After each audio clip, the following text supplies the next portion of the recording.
I'm gonna start this out by giving a bit of a disclaimer. I hate elves. In every setting, the elves come off as some high and mighty prick who thinks they know the world better than you do. Even in The Witcher, where I'm supposed to feel bad for the elves, they come off as assholes. But we're not talking about the elves. We're talking about half-elves. The elf's half-breed, slightly better descendant. Now, I've got problems with a half-elf in D&D, but not near as much as I hate elves. So let's get into them. Story first. Half-elves fall into one of three categories, depending on how you count. Could be 2, could be 4. The first is similar to the half-orcs, outcasts. They're not quite elf, but they're also not human either, so they kind of just fall in between. This is how most settings look at them, from Faerun to Dragonlance to even Greyhawk. Another kind of half-elf is used in Eberron especially, the elf subrace. In Eberron, half-elves are so common they're essentially considered their own subtype of elf called the Corvarian. They tend to hang out in the Bladed Desert and just like to have their own mini adventures. Also, the 3.5 SRD also puts them under subrace for elf. Fun fact for you there.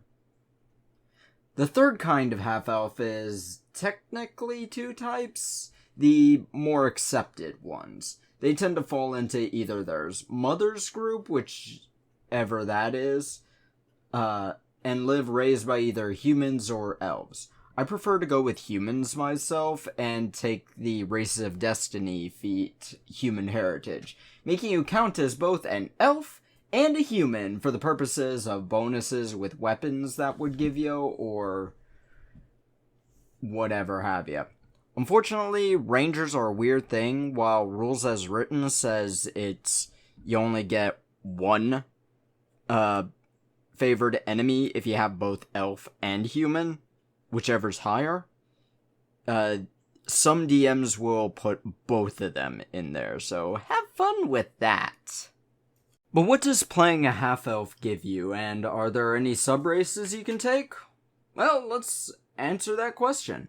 Half-elves, at a base, do not get any bonuses or negatives in ability scores. Like humans, you get what you roll, so I'd be careful about where you place that 8 you ended up rolling. Like the majority of player races in D&D, half-elves are medium-size. No bonuses to AC, hit, hide, or grapple. Also, like humans, they get a run speed of 30 feet per round. I decided to do the math, and if a round is 6 seconds, you would run at about 30 feet in that time. Then you'd be running about 5 feet per second.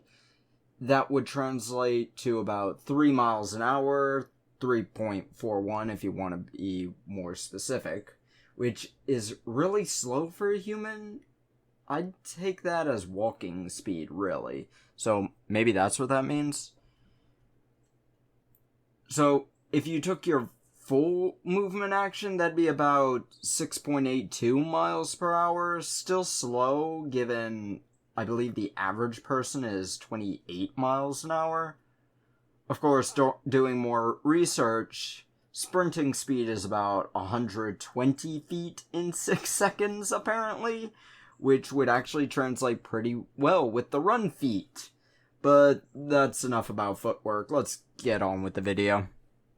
Half-elves, like elves, are immune to sleep spells. Depending on the setting, this makes sense. Elves don't sleep in any setting. In Faerun, they enter a trance to relive their previous lives. In Eberron, they're just insomniacs, like myself. Yeah, I'm working off of this with like 4 hours of sleep, and I am hell on ice. They also get a +2 on all saving throws against enchantment spells and effects. Elves are magic by nature, so they know how to resist it. I guess the elf's kid knows too? Like father, like son, I suppose? And half-elves get low-light vision. What does that mean? Let's read exactly what the PHB says. A half-elf can see twice as far as a human in starlight, moonlight, torchlight, and similar conditions of poor illumination. She retains the ability to distinguish color and detail under these conditions. Honestly, that tells me very little, but I've got the DMG right here, so let's look at what page and what book lighting it is in. Looks like page 165 has a chart for lighting in the player's handbook. The numbers here are for humans, so double those for creatures with low light vision. Half-elves, because of their elf eyes, also get a +1 on search and spot checks, and their pointed ears give them the same bonus on listen checks too. I've got one ear that's weirdly pointed, and it's the one ear that works, so I guess I can attest to this. Now, they're also pretty good at communicating. If you want to make a diplomancer, take the half-elf race or the Yuan-ti. Half-elves get a +2 on diplomacy and gather information checks. They can find out any and all information you're looking for. Take the Master of Masks prestige and they're even better. With their Elven Blood trait, they count as elves for the purposes of a ranger's favorite enemy, elf-bane weapons, but also get the same boost to anything that would give it to an elf. Their automatic languages are Common and Elven, and they get any other language except secret languages, depending on their intelligence modifier. If you got a 12 in intelligence, you can get 1 bonus language, plus your 2 base languages. Like humans, elves don't get a favorite class. What's favorite class? It's bullshit! If you're playing Pathfinder, it's great, but in Dungeons & Dragons, it's fucking awful. Now, I mentioned subraces for half-elves, yes? Well, the player's handbook doesn't have any, and neither do most books, but there are some environmental options. Aquatic, Arctic, Desert, and Jungle.